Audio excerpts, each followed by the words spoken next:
from New York the day before the draft. We are fired up and ready to go. Rutledge has made her way here through all kinds of travel issues. Jalen is fired up and ready to go. Woj is Information Central. And Jay Will, I know you have a lot brewing this morning. I do. I just wanted to say 16 years ago today, I almost passed away. So I'm grateful and appreciative for my family. And I'm appreciative to you guys, too. Man. So I appreciate you guys. Giving thanks and praise. Jay Rosie, our moment.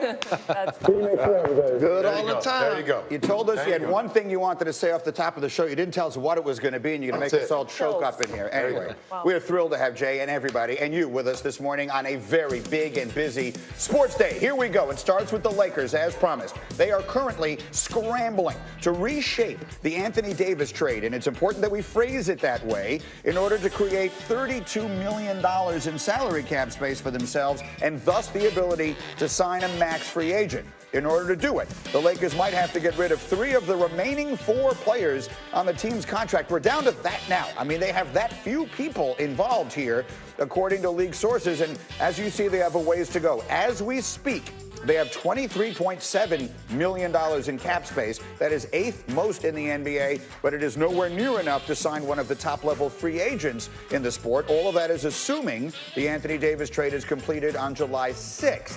Laura and Woj, help us understand exactly where it goes from there. Yeah, Greeny, the best thing about the day after a Woj bomb is when you actually have Woj in person to talk through it. So let's talk about the Lakers trying to expand this trade. Just start what you know right now with what they may be trying to do. Well, the Lakers have been calling around the league with a couple of those minimum contracts they still have on the books, including Mo Wagner, who was their #1 pick last year, to try to, when July 6th comes, to have more teams involved in this Anthony Davis trade, to be able to turn what right now is that 23 million plus number into around 32 million in cap space on July 6th when the free agent moratorium ends.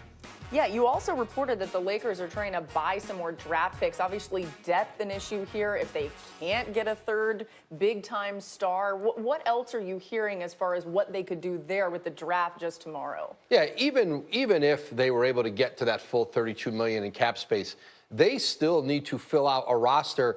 And an easy way to do that is to have second-round picks. Number one, it's inexpensive talent. And number two, those contracts don't count against the cap. They're treated like minimum contracts, and they have several $1 million to use to go buy some second-round picks. Typically, you'll see that happen during the draft on the board when a player comes up that they've targeted, and they buy, and they have a contingency with a team and buy the pick. Fascinating that the Lakers are scrambling now, seemingly with stuff that they should have maybe already known. We are going to have more from Woj throughout. Greeny, back over to you guys. Yeah, so guys, let's get into this. It does feel as though, to at least some degree, a little bit of the inexperience in the Laker front office winds up coming back to bite them here. So the question becomes, I'm trying to read the look on your face here. What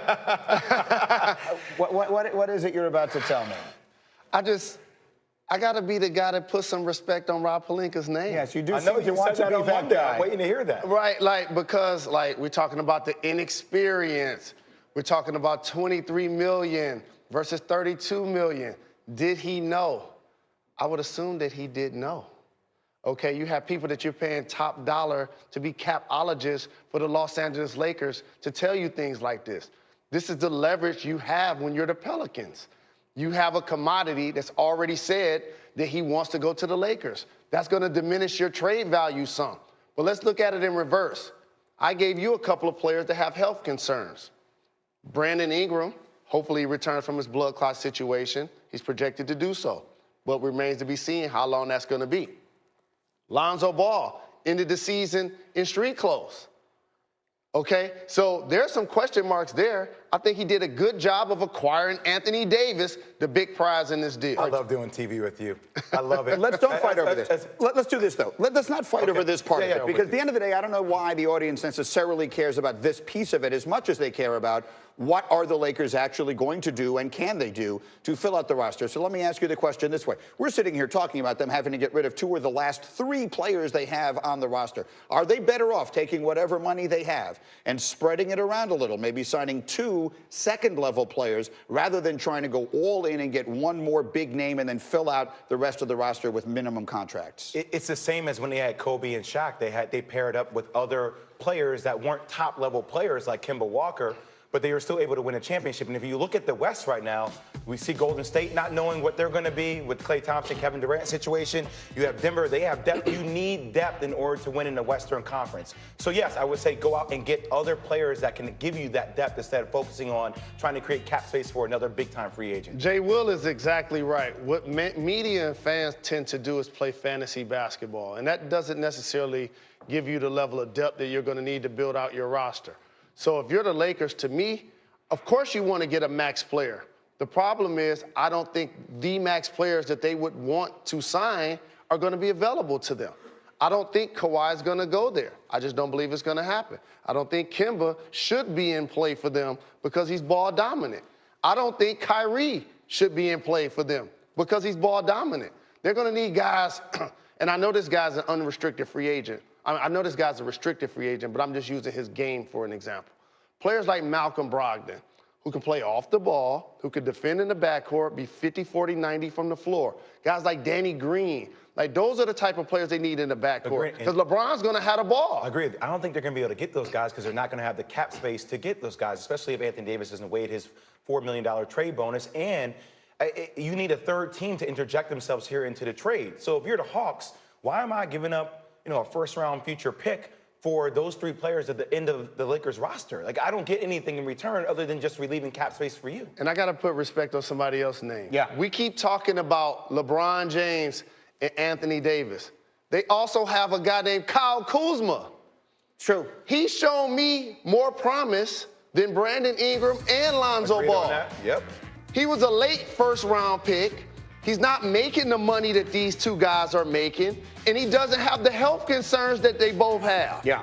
And he's going to be able to flourish alongside LeBron. There's no question one of the best things to be said about the Lakers side of this trade is that they didn't trade Kuzma. That's the guy they clearly wanted to hang on to, and they did. I'll say this. If you look at, and Jay Will, you did a nice job of putting together a touchscreen the other day of what LeBron and AD should be in the pick and roll, and they should be lethal in that. So it seems to me you've got Kuzma, fill out the rest of the roster with just a bunch of guys who can shoot and play defense. Right? That's what you're looking for. You need a bunch of guys who can shoot threes, space the floor, play defense. That's what they would need, I would think, to be the best version of themselves. And if you're Rob Pelinka, if you're anybody on that team, like this is long-term. I know you hate this, return on investment. Yeah. You're thinking about load management. You're thinking about what Kawhi did for LeBron James. You're thinking about, hey, how do we just get to the playoffs? How are we in playoff contention? But we need to get to the playoffs. So, knowing what we know now, and a lot of things are going to play themselves out, we would think over the next 36 or so hours. Knowing what we know now, where are the Lakers in the pecking order of the Western Conference? I know you're huge on Denver. Where are the Lakers as you look over the landscape of the West? They're definitely legitimate contenders in the West. They've catapulted themselves. You got two top 5 players in LeBron and Anthony Davis, and a player that I like a lot in Kyle Kuzma. They're going to get the shooting. They're going to get guys to come fill out their roster and be productive. But don't sleep on the Rockets. Don't sleep on. Yes, sir. Yeah, because the Rockets got eliminated by the Warriors the last few years. That's all I was going to say. So I would have the Lakers third in the West right now. Denver, Rockets. Like, I know everybody's talking about the Rockets and turmoil between supposedly CP3 and James Harden, but the Rockets are in prime position to win the whole thing next year. Jalen is standing. And you know what else I want to say? Yes. Can people stop overlooking the Golden State Warriors? Jay Rose. Okay. Without Klay Thompson? Okay. Without Klay Thompson next year? I want to make sure. To win it? I want to make sure that Woj corrects me if I'm wrong.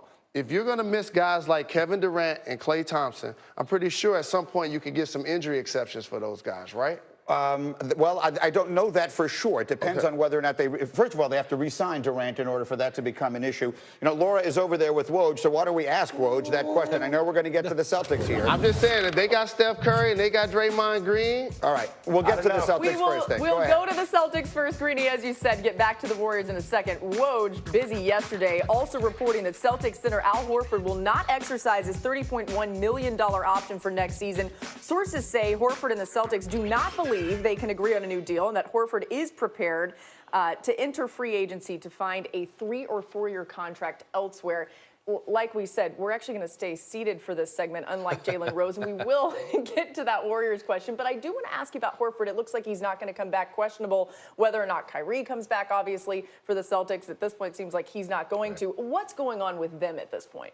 Well, Horford was simply financial. He liked playing in Boston. They certainly loved him, but he and his agent believe there is a bigger deals out there in the marketplace for him. This is essentially his last contract. He's 33 years old. You're able to negotiate an extension with your own team, and they were so far apart.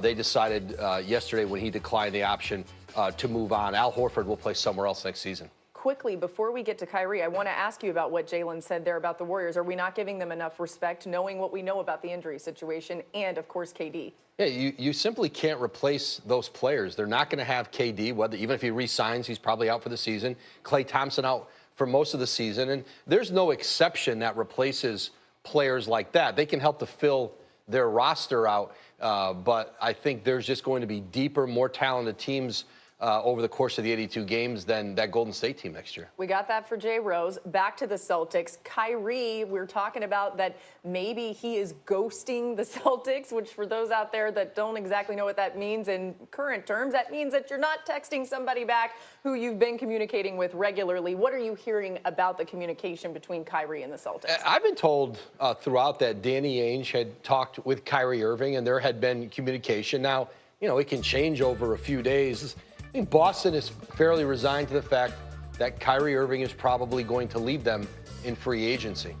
It's amazing, Greeny. As much as we talk about the Lakers and maybe some of their dysfunction, it seems like the Celtics have their own brand of it. Yeah, they appear to be at a crossroads at this point, I would think, as you look at the Celtics and their circumstance right now. We actually have a little bit of a column we can make into something called required reading for you here from the Boston Globe, who wrote about the Kyrie Irving and the Celtics, that the strangest part of the Irving situation right now is that it appears he has essentially ghosted the Celtics. The people within the organization that he has spoken with, the writer Adam Himmelsbach, have made it clear that they've had little, if any, communication with Kyrie in recent weeks. So what? What's wrong with that? What does it mean? You tell me what's wrong with it. Kyrie ain't coming back to the Celtics. Like that seems apparent. Doesn't that seem apparent to everybody else here? I mean, it's, I don't know, you make a move with your agent, you're changing, you want to have your thing. If you sign with Roc Nation, you're moving in a different direction. I mean, this year was an anomaly for Kyrie in that situation, being there, having to learn how to lead. And I think this is actually, it's surprising because a year ago, I was sitting here saying, I think the Celtics are going to win the whole thing. And think about how far this franchise has came. Now it's even losing Al Horford, and you're going to say, okay, if you lose Al Horford, he gets more money in the open market. We're still going to have a lot of cap space, but who are you going to go out and sign? Like, who is up to go out there and sign? Is Boston a destination that free agents want to be at? And it does not look like that's the case right now. I remember this time last year when we first started this show, I was talking about all of the assets that Danny Ainge had in the locker room and as first-round picks. And I was like, if I was playing poker, I would cash him in. I think he held too long because you're trying to bring back, you can't top what they did without Gordon Hayward, who was coming off a major injury, and then you add an all-NBA player in Kyrie, who's thrust into a leadership role that has already won a championship, that's not committed to you long-term. You know you're going to keep Brad. Al Horford is their most important player over the last couple of years. Second in points, first in rebounds, first in assists, first in blocks on their team. So now you lose him as well. You're going to lose Morris probably up front. So it's going to be a new-look Celtics team that should get younger. Yes, and I think the first thing you said is the one I agree with the most. Danny Ainge has played poker a really long time, but, the expression, you got to know when to hold him and know when to fold him. At some point in this, he waited too long, and I don't know this for certain, maybe Woj could help me with it at some point, but I think he held on to all that stuff with the idea in mind he was going to get Anthony Davis. I think he thought he was going to bring Anthony Davis to Boston. That's what he was saving all that capital for. But now that ship sails, and they've held on to all these guys. They lose the pieces. They lose Kyrie for nothing. They're going to lose Al Horford essentially for nothing. All these young guys are kind of disgruntled and took a step backwards. The Celtics, to your point, have gone from being the future of the NBA, I think, to something of a mess. I agree. I mean, I think they're going to be in the middle of the Eastern Conference next year. Everybody else is excelling but the Celtics right now. And how about this? Rich Paul made sure that the Celtics knew that Anthony Davis wasn't interested in going there. Right. He did that article. It came out. Okay. Now, so Anthony Davis tells the team he wants to get traded. All of us see on paper that the Celtics probably had the best assets to do it.